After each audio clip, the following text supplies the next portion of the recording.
The morning was cold enough to make your teeth ache. Fort Karachi's central parade ground sat inside a bowl of gray sky and sea wind, and the 500 soldiers standing in formation had been there long enough to feel the chill move from their boots up into their spines. It was the kind of cold that made you think about warm things: a cup of chai, a wool blanket, a letter from home. Most of them had stopped thinking about the cold by the time she walked out. Captain Zahra Malik did not walk the way people expected her to walk. She was not small, she was not soft, but she was quiet in a way that made people underestimate her before they had spoken a single word with her. Her uniform was clean and pressed, and she wore her rank the same way she wore everything, without announcement.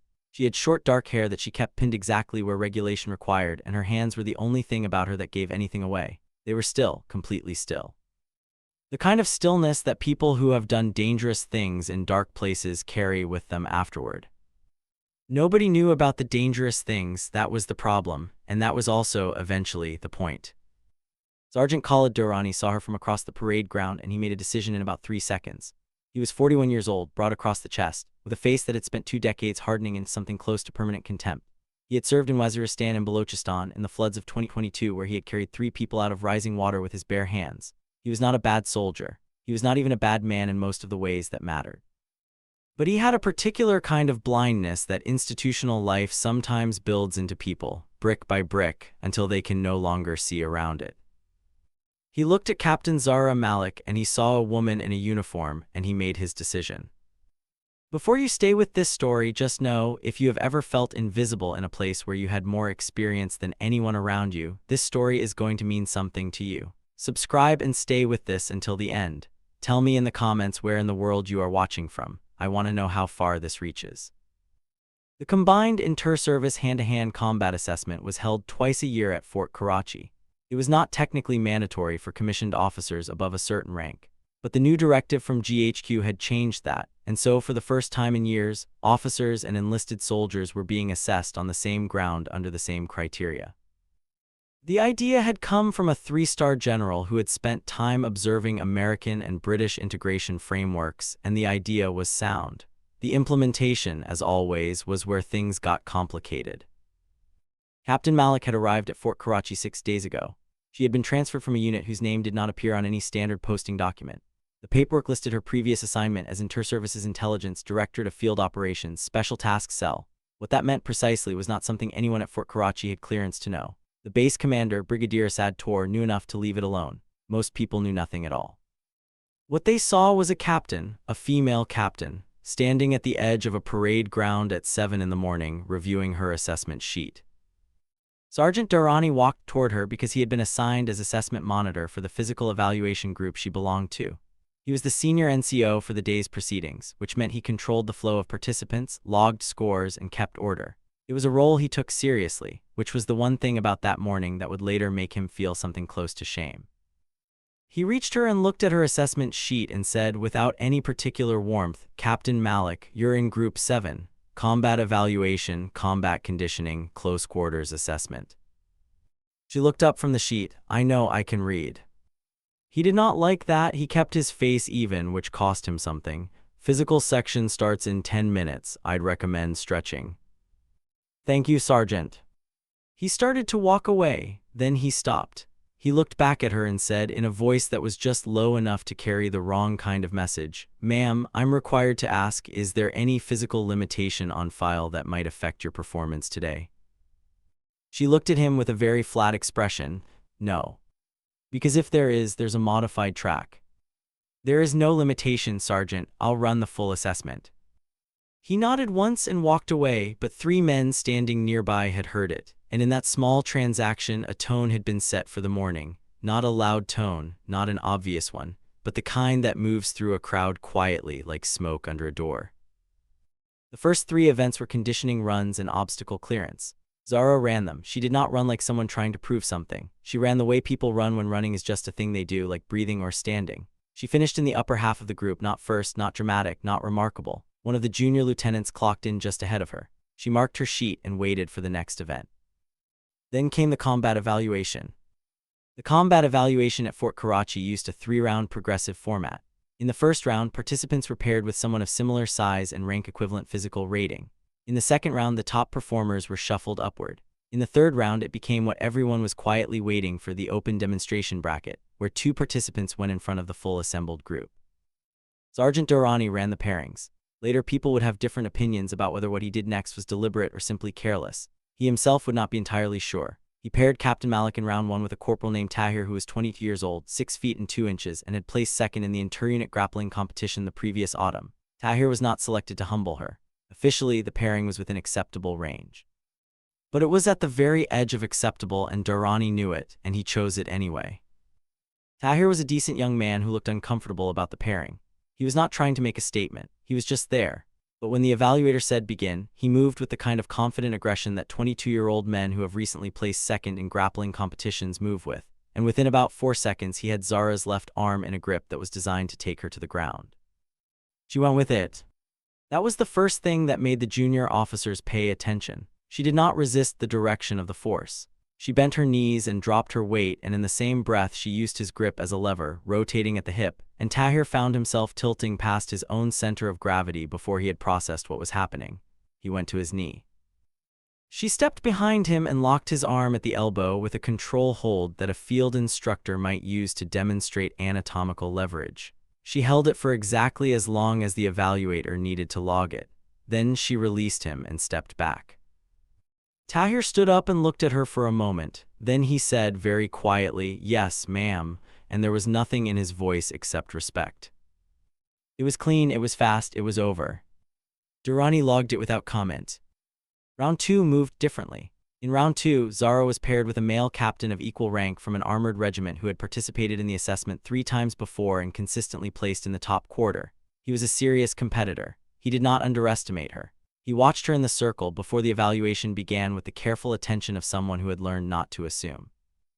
They went 4 full minutes. It was the longest pairing of the second round. She took 2 hard strikes to the shoulder and 1 to the ribs. He took a sweep that dropped him once and an arm lock that he had to work for 30 seconds to reverse. At the end of 4 minutes, the evaluator called time and scored it on points. She had the edge by 2 points. The captain from Armored shook her hand and said, "Good match." She nodded. She pressed 2 fingers briefly against her ribs and said nothing. The third round was where it changed. The open demonstration bracket was not required. It was voluntary, but it existed for a reason: to allow soldiers who wanted to test themselves at the highest available standard to do so in front of the full assembly. It was a tradition. It was also sometimes a place where statements were made. Sergeant Durrani made a statement. He stepped into the open area and said, in a carrying voice, "I'll take the demonstration bracket." He was the senior NCO on the ground. It was not against regulation. He had done it before 2 or 3 times in past assessments, always against one of the younger officers who had performed well. The convention was that you selected an opponent from the high performers of round 2. He looked across the assembled group, and he looked at Captain Malik. "Captain," he said, "not Captain Malik, just Captain, the way you say it to remind someone of a status rather than a name, if you're willing." 500 soldiers were watching. This was the moment. This was the moment that people would remember and argue about and reconstruct afterward, each of them slightly differently, depending on where they were standing and what they already believed. Zara stood still for a count of 3. Her face told nothing. Then she walked forward and stood across from him in the open area and said, "Begin when you're ready, Sergeant." Durrani was a large man. He moved well for his size and his age, the way soldiers do when they have been doing physical work for 2 decades without stopping. He had 4 inches of height on her and probably 35 pounds. He had a reach advantage. He had experience and comfort on ground like this, in front of crowds like this, in assessments like this. He had one disadvantage he did not know he had. He did not know what she had done for the last 7 years. They circled each other for about 6 seconds. Durrani moved first, a controlled forward press, the kind that tests positioning rather than commits to anything. She gave ground, which he read as caution, and he pressed again, this time with more commitment, driving toward her left side where the ribs were that had taken the strike in round 2. That was the misjudgment. She turned into the pressure instead of away from it, which meant his forward force found no resistance and went past her. Her left hand found his wrist. Her right elbow drove into the joint of his shoulder. Not at full force, not the version she had used in the dark and the wet in places whose names were classified. But enough, more than enough, and she used his own momentum against him in a way that was technically called a shoulder-assisted trip, but which felt, to Dairani and to everyone watching, like the ground had made a decision about where he was supposed to be. He went down hard on his right knee. She came with him, controlling the angle of his arm, applying just enough upward pressure on the elbow joint to make standing up a question of permission rather than will. Then she turned his wrist, just slightly, just enough. Body responded before his pride could argue with it. He made a sound that was not quite pain and not quite surprise, but something in between. His left leg went out sideways, the way a leg goes when a joint is speaking more loudly than the person attached to it. His right leg buckled. He went down the rest of the way, and because the mechanical angle was what it was, the fall took his left leg under him at a rotation that produced a very clear, very audible, and entirely unmistakable sound. The sound of something breaking. Not catastrophic, not permanent. A clean fracture of the fibula, as the base doctor would confirm 40 minutes later. Not life-altering, not career-ending, but real and present and loud in the still morning air over the parade ground of Fort Karachi in front of 500 soldiers who were not making any sound at all. Zara released the hold the instant she heard it. She stepped back and went to one knee beside him in a single motion and said very clearly, "Don't move the ankle. I need a medic right now." Her voice had a quality in it that was not alarm and not callousness. It was the quality of someone who has been in medical situations before and knows that calm is more useful than emotion. Two medics reached them in less than 30 seconds. Durrani was looking up at the sky. His jaw was set. He was breathing through his nose in the measured way of a man who is managing serious pain with the tools institutional life provides. He was not crying. He was not cursing. He was looking at the sky with an expression that, to anyone who had seen it before, looked like a man who had just understood something he did not want to understand. The evaluation was suspended. The group was stood down. People dispersed the way people do after something unexpected, slowly in clusters, talking in voices just low enough to be private. Zara walked back to her equipment bag and picked it up. One of the junior officers, a young woman named Lieutenant Sana, came close to her and said very quietly, "Ma'am, are you all right?" Zara looked at her. She said, "Check on your people. Make sure nobody took anything serious in round 2. "Yes, ma'am." Sana paused. "That was what you did was." "It was an assessment," Zara said. "Log your scores and get some water." Sana nodded and went, but she watched the captain walk away and she thought about what she had just seen and she thought about the word that kept trying to form in her mind and finally she let it form. The word was precision, not power, not aggression. Precision, the kind that takes years to build and a specific kind of life to build it in. She didn't know yet what kind of life that was. She would find out in pieces over the days that followed. Brigadier Tor summoned Zara to his office 2 hours after the assessment ended. His office was a large room on the second floor of the administrative block, with windows that looked out over the water and walls covered in maps and framed commendations. He was 53 years old, bald on top and silver at the temples, and he had the manner of a man who had learned that the best way to get information was to create silence and wait for it to fill. He had been sitting behind his desk for a long time. He had risen to his rank by being very good at that. He looked at her for a moment before he said anything. "Sergeant Darani will be on medical leave for 6 to 8 weeks, he said. "I know, I'm sorry about that." "Are you?" It was not a question. She heard the shape of what he was asking and she answered the shape of it, not the words. "I applied a technique that I should have modified given the evaluation context. I've worked in environments where full application is the standard. I adjusted for context in round 1 and round 2. In the third round I was responding in real time to something that escalated faster than I anticipated, and I didn't adjust quickly enough. That's my error." Tor studied her. "The technique you used." "Shoulder-assisted trip into elbow-controlled ground position. Standard close quarters control progression." "Where does that come from? Not which manual. Where did you learn it?" She was quiet for a moment, then she said, "My previous assignment, sir." "Which was?" "Not something I can discuss in full at this clearance level. You can submit a request for information disclosure through the relevant directorate." He looked at her for another long moment. Then he leaned back in his chair and said, "Captain Malik, I'm going to be direct with you. I have your file. The version of your file that I'm allowed to have, which is about 20% of your file if I'm being optimistic. What I can see tells me you were doing something for 7 years that was not desk work. I am not going to press you on what it was." "I appreciate that, sir." "What I am going to press you on," he continued, "is what you are doing here. Fort Karachi is not where they send people from your previous assignment for routine posting. People from that assignment either go up or they go somewhere specific. You are here specifically. I want to understand why." She looked at him steadily. I was told my orders would be explained through the Joint Operations Channel, sir. I've been here 6 days. I haven't yet received that communication. He opened a drawer, pulled out a sealed envelope, and set it on the desk between them. This arrived this morning, before the assessment. I was going to give it to you this afternoon. She looked at it. She did not reach for it. Go ahead, he said. She picked it up, opened it, read it. Her face did not change while she read. She read it twice. Then she folded it and placed it on the desk and said, "When did the signal come in?"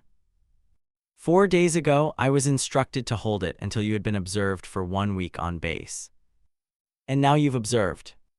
I've observed, he agreed. Captain, what I saw this morning on that parade ground and what I'm reading between the lines of this order suggests to me that you are not here to do routine work.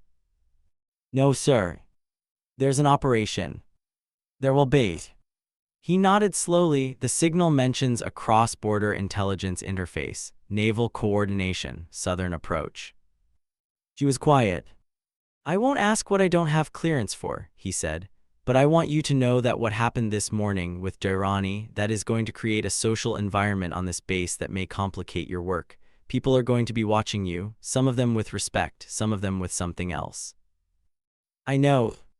It would help, he said carefully, if you had one person here who understood your function, who could run interference when needed, facilitate logistics without asking questions. Are you offering yourself, sir? He almost smiled. I'm offering Lieutenant Sana Rashid. She was watching you this morning. She's my best junior officer. She's also the most discreet person on this base, which in my experience is rarer than courage. He paused. She's been looking for a mentorship assignment. You could use an adjutant who isn't going to trip over their own curiosity. Zara thought about this. She thought about the young woman who had come to her after the assessment and said, "Are you all right?" and then listened when Zara redirected her without making it a thing. That was a specific kind of quality. That was someone who had been trained to prioritize function over ego. All right, she said, I'll take her. Good, he stood, and Captain, what happened this morning, that was not entirely your fault. Sergeant Dairani is a good soldier who made a bad call. That doesn't excuse your technique lapse, but it contextualizes it. I'll be writing my incident report accordingly. She stood as well. Thank you, sir. Don't thank me, just do what they sent you here to do and try not to break any more bones in my soldiers until the operation is active. She nodded once and left. In the hallway outside his office, she stopped for a moment and pressed 2 fingers against her ribs where the armored captain's strike had landed. The pain was moderate and clean, and she was familiar with it. She breathed through it, and then she walked down the hallway toward the operations wing. The operation had a name that was not going to be used in this account because names like that have a way of being searched. What it had, for the purposes of this story, was a problem. The problem was a man named Hakim Sadek, who was not technically a man anyone was supposed to know about. He was a logistics coordinator for a network that moved things, weapons, people, chemical precursor materials through the Arabian Sea using a pattern of small vessels that mimicked legitimate fishing traffic. He had been doing this for 11 years. He was very good at it. He had been good enough at it to escape 3 separate interdiction attempts, 2 of which had been joint operations involving signals intelligence that Zara herself had contributed to from her previous assignment. The 3rd attempt had gone wrong in a way that had cost 2 lives. One of those lives was a man named Captain Fawad Raza, who had been Zara's handler for the first 3 years of her operational career, and who had been, in the specific and particular way that handlers sometimes become to their operatives, the person who had made her believe she was capable of the things she was doing. He had not been her father figure. He had not been her mentor in the warm fictional sense.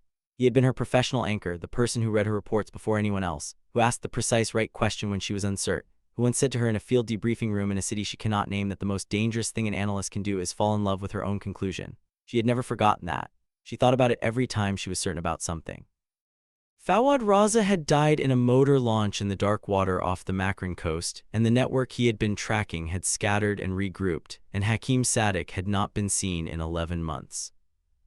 Until 3 weeks ago, when a signals intercept had placed him in a specific location with a specific schedule and a specific window of operational vulnerability. That window was 12 days away. Zara had not been sent to Fort Karachi for the parade ground. She had been sent for the naval coordination and for the southern approach access, and for something that the order from GHQ had described as special tactical interface requirement. which meant in plain language that there was a component of this operation that could not be handled by standard interdiction protocol, and that required someone with a particular combination of skills and a particular kind of history. She was that combination, she knew it. That knowledge did not feel like pride, it felt like weight. Lieutenant Sana Rashid was 26 years old, the daughter of a retired colonel from Lahore, and she had been at Fort Karachi for 14 months. She was not the best combat performer on the base. She was not the highest ranked. What she was, in the specific way that matters in this kind of story, was observant. She had noticed things about Captain Malik that other people had not noticed because other people were not looking carefully. She had noticed the way the captain positioned herself in rooms, always with the exit and at least one wall visible. She had noticed the small scar that ran along the inside of the captain's left forearm, the kind of scar that didn't come from training accidents. She had noticed the complete absence of social performance in the captain's behavior. No effort to be liked, no effort to be feared, just a very clean and quiet presence that occupied space without claiming it. She had noticed during the assessment that the captain had controlled the situation with Tahir in round 1 far more than was necessary to win the exchange, which meant she had been measuring something rather than competing. She had noticed that in round 2, the captain had absorbed strikes that she could have deflected, which was a very specific choice and one that Sana could not explain until she thought about it for a long time and arrived at the idea that perhaps the captain had wanted to know what it felt like to take those strikes so that she could calculate them properly. And she had noticed in the 3rd round the precise moment when the captain made her one mistake. The mistake was not the technique. The technique was correct. The mistake was the hesitation that preceded the release, a fraction of a second longer than the situation warranted, a moment of not quite certainty that came from operating in a context where full application was ambiguous. That hesitation was what allowed the angle of the fall to be what it was instead of something slightly less dramatic. It was the kind of mistake that comes from crossing between two different kinds of environments without quite completing the transition. Sana had seen it. She had not said anything about it to anyone, but she had filed it in the part of her mind where she kept things that she did not yet understand but expected to. When Brigadier Tor told her she was being assigned as adjutant to Captain Malik, she said, "Yes, sir, of course." Then she went to her quarters and sat on her bunk for 5 minutes, thinking about the fraction of a second and what it meant about the kind of work the captain had been doing, and she felt something in her chest that was close to the feeling you get when a very large picture suddenly makes sense. She reported to the captain's office the next morning at 0700. Zara was at her desk with a set of nautical charts spread over the surface. She had a cup of tea that had gone cold beside her right hand. She was marking something on the charts with a red pen, making very small and precise marks that Sana could see from across the room were not standard navigation marks. They were timing indicators, approach windows. She looked up when Sana came in and said, "Close the door. Tell me 3 things you're good at that don't appear in your service file." Sana closed the door. She thought about the question, which was a good question, the kind that a person only asks if they are genuinely trying to understand something rather than establish authority. She said, "I speak Balochi, not fluently but enough for field comprehension. I can fix a marine diesel engine, and I remember numbers without writing them down." Zara looked at her for a moment, then she turned back to the chart. "Do you know the Makran coast?" "I grew up in Pasni for 4 years. My father was stationed at PNS Sadiq." "Good," and she picked up a second chart and laid it over the first. "Come look at this." Sana came around the desk and looked at the charts. She looked at the small red marks. She looked at the pattern they made, a series of overlapping arcs that described an approach corridor from a specific bearing at specific intervals. Then she looked at the center point of the pattern and she was quiet for a moment. "That's the Armara approach," she said. "Yes." "You're calculating intercept windows." "Yes." Sana looked at the chart and then at the captain and said with the careful manner of someone who is being precise rather than cautious, "Is this an active operation?"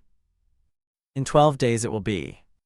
Sana nodded slowly. She looked at the chart again. She pointed to one of the red marks and said, "This window is wrong. At this time of year the current sets northward at about 2 knots in that corridor. The actual approach time from this bearing would be," she paused, calculating, "about 18 minutes earlier." Zara looked at her, then she looked at the mark. Then she picked up the red pen and corrected it. "Good," she said. "Sit down, we have 11 days. The next 11 days were the kind of work that never makes it into reports. They were the operational scaffolding, the logistical coordination, the communication with the naval assets that would be positioned offshore, the intelligence verification, the equipment review, the contingency mapping.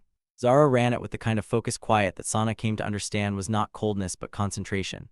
She was a person who did not waste energy performing. Every expenditure of effort was in the direction of something real. There were two things that complicated the 11 days. The first was Sergeant Durrani.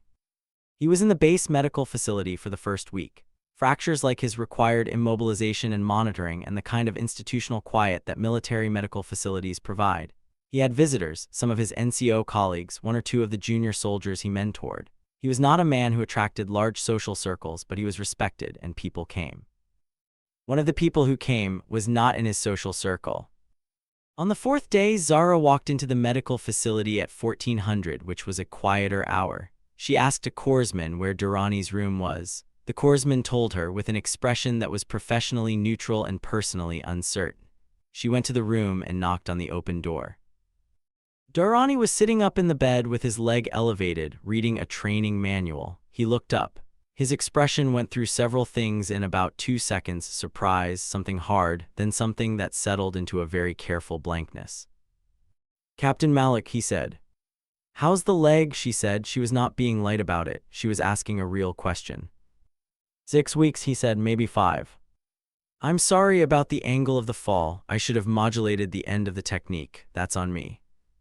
He looked at her for a moment. He said, "You could have stopped 2 seconds earlier and it wouldn't have mattered." "Yes, I know." He was quiet, then he said, "Why didn't you?" She thought about that honestly. She said, "Because in that moment I was in a context where stopping 2 seconds earlier wasn't my reflex, and I didn't override the reflex fast enough. That's a failure of transition, not of intent." He understood what transition meant. He had been in enough environments to understand what shifting between operational contexts and institutional contexts required. He had not thought of her situation in those terms before. He thought of it now. "Where were you?" he said, not aggressively, just asking. "I can't tell you that." He nodded. He looked at the ceiling for a moment. Then he looked back at her and said, "I paired you with Tahir to make a point. You know that." "I know." "In the bracket." "Yes." He was quiet again, the kind of quiet that is a man sitting with something uncomfortable.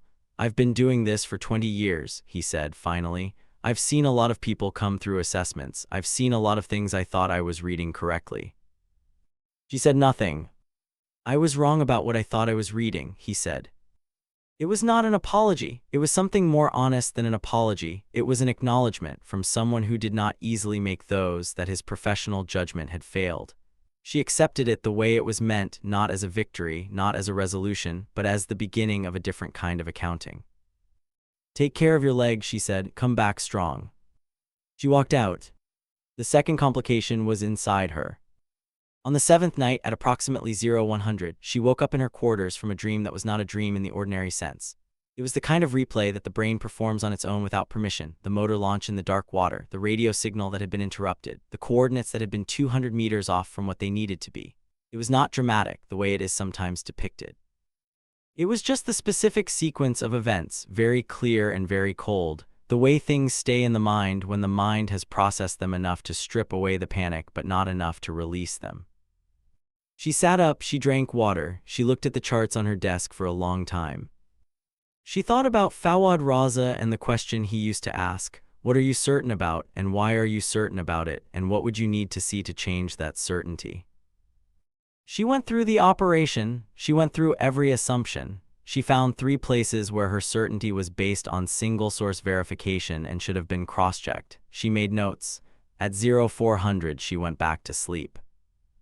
The next morning, she told Sana to pull additional satellite imagery for 2 of the 3 points and to contact the Naval Coordination Officer for a revised patrol timing verification on the 3rd. Sana did not ask why. She said, "I'll have it by 1500. She had it by 1300. 2 of the 3 checks confirmed the original assumptions. One revealed a discrepancy in the patrol timing that would have created a gap in the interdiction coverage. They corrected the gap. The operation was now cleaner than it had been. Zura thought about Fawad Raza and said nothing about it. On the 10th day, something changed. The signal's intercept came through the Naval Coordination Channel that changed Hakim Sadik's expected position by approximately 40 kilometers. He was not going to be at the Armara approach. He was going to be at a secondary location that was closer to shore, which meant the naval assets would be too far offshore, and the interdiction window would be shorter and the ground component, which was where Zara came in, would have to move faster and with less external support than originally planned. The Naval Coordination Officer wanted to delay. His name was Commander Rashid Ahmed. He was a careful man and a professional one, and his caution was not unreasonable. He was responsible for 7 naval personnel and 2 fast patrol craft, and changing the plan with 20 hours of lead time was the kind of thing that sensible naval officers objected to. He and Zara spent 4 hours in an operations room arguing about it. Not arguing loudly, arguing the way trained people argue, with evidence and calculation and an escalating intensity that was entirely controlled and entirely real. The asset intel is 91% confidence, Ahmed said. It's 91% on the position change, Zara said. The timing window is still soft. If we delay, we lose the weather advantage. The cloud cover breaks in 36 hours. After that, we're running this in full visibility. Running it in partial visibility with a degraded plan is worse than running it in full visibility with a correct plan. Running it at all requires accepting uncertainty. That's the operational premise. The operational premise was built around the Armara approach. The operational premise was built around intercepting Sadik in a window when his network has reduced reaction capacity. That window is tomorrow night. It doesn't move because his position moved. Ahmed leaned back in his chair. He looked at the maps. He was quiet for a long moment. Then he said, if we launch from the adjusted position, my fast craft are at the edge of their intercept radius. If he moves again, he won't move again. The secondary location is his safe harbor. He uses it when he thinks an approach is compromised. He's in there now because something in his network made him cautious. If we wait, he goes back into the water and we lose him. Ahmed looked at her. He said, how confident are you in that assessment? She thought about the question in the way Fawad Raza had taught her to think about it. She thought about what she was certain of and why she was certain of it and what she would need to see to change it. 83%, she said. He blinked. He had expected a higher number. He had expected the performance of certainty. He looked at her for a moment and then he said, why 83? Because the safe harbor assessment is based on pattern analysis over 11 years of observed behavior. Behavioral patterns are durable, but he's been operational long enough to break patterns deliberately. I can't rule that out, so I'm not ruling it out. I'm saying 83% on the assessment being correct, and 83% is sufficient to proceed given what we lose by waiting. Ahmed was quiet again. He was doing the same thing she had done 7 nights ago in her quarters at 0100, going through the calculation, looking for what he was certain about and why. He was a good naval officer. He did not want to be wrong, but he also did not want to make caution his reason for failing. I need 2 things, he said. 1, Brigadier Tor signs off on the adjusted plan. 2, you take Lieutenant Rashid as your ground support. I don't want you going to that secondary location without someone who knows the coast. Sana's civilian knowledge of the coast isn't. She held a maritime patrol certificate during her assignment at Sadiq. I checked her file this morning. She logged 43 hours on the water in those 4 years. He paused. I asked her about it this morning. She said she knows that secondary location. She said she used to anchor there during school holidays. Zara was quiet for a moment, then she said, all right. Brigadier Tor signed off in under an hour. The briefing for the adjusted operation was compact and precise. There were 6 people in the room. Zara ran it. She used the fewest words necessary to convey everything required, and she answered every question with the same flat accuracy she had used with Ahmed. When it was done, she looked around the table and said, questions or objections now? Once we are in the water, there is no option for either. There were 2 questions, both practical. There were no objections. They moved at 2200 on the 11th day. The Makran coast at night is one of the most specific environments that exists. It is not dramatic in the way that film darkness is dramatic. It is practical darkness, working darkness, the kind where the absence of light is itself a kind of information. The water is dark green in daylight and black at night, and the sound of it changes depending on how close you are to rock, and if you have been on that water long enough, you can navigate by the sound as much as by any instrument. Sana knew the water the way you know places where you have been young and careless and free. She knew where the current eddied around a specific outcropping. She knew where the depth changed abruptly and the boat's handling shifted. She ran the approach from the stern with her hand on the tiller and her eyes not on the GPS but on the shape of the horizon, and she brought them to within 300 meters of the secondary location without lights and without incident. Zara was in the bow, prone, with night vision and a listening device. She had been completely still for 40 minutes. Behind them, holding position at 2 kilometers, Ahmed's fast craft waited with their engines idling. At 2340, she saw the light. It was a specific light, the kind used by people who do not want to be seen, brief, directional, low spectrum. She saw it twice. She turned and made a hand signal to Sana. Sana cut the engine to minimum. The boat drifted. The only sound was water. Zara pressed the communication button twice, 2 clicks. The acknowledgement from Ahmed's position came back in 1. They were in position. What happened next was not the story of a perfect operation. It was the story of an operation that worked because the people running it had done the invisible work correctly and because they had been honest about what they did not know. Hakim Sadek was there. He was exactly where the behavioral pattern said he would be. The interdiction was successful. His network's reaction capacity was what the intelligence said it would be: reduced, slow, improvised. But there was a moment. There was a moment near the approach to the secondary location, where Zara came around the side of a rock outcropping and found herself face to face with a man who was not Sadek and was not anyone they had intelligence on, and the man had a weapon and he reacted before she had fully processed his presence. And for one long second the situation was in the space between decided and undecided. She did not freeze, but she hesitated. It was not the physical hesitation of fear. It was the moral hesitation of a person who has looked at a human face in the dark and needed one more piece of information before committing to action. The specific hesitation that Fawad Raza had once told her was the thing that separated soldiers from machines, and that she had always believed was a strength and sometimes worried was a weakness. In the fraction of that hesitation, Sana came around the same rock from a different angle and put her hand on the man's weapon arm and said, in Balochi, something that Zara did not understand but that made the man go very still. Later she asked Sana what she had said. Sana said, I told him I recognized his boat. I told him I used to anchor here when I was a child.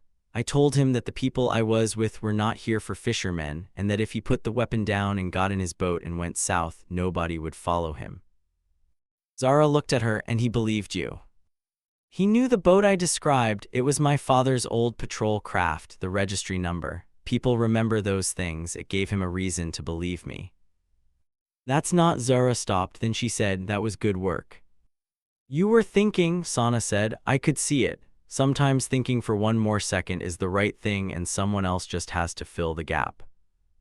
Zara looked at her for a long moment. She said nothing. But something changed in her expression, not much, not dramatically, just a very small relaxation of something that had been held in place for a long time.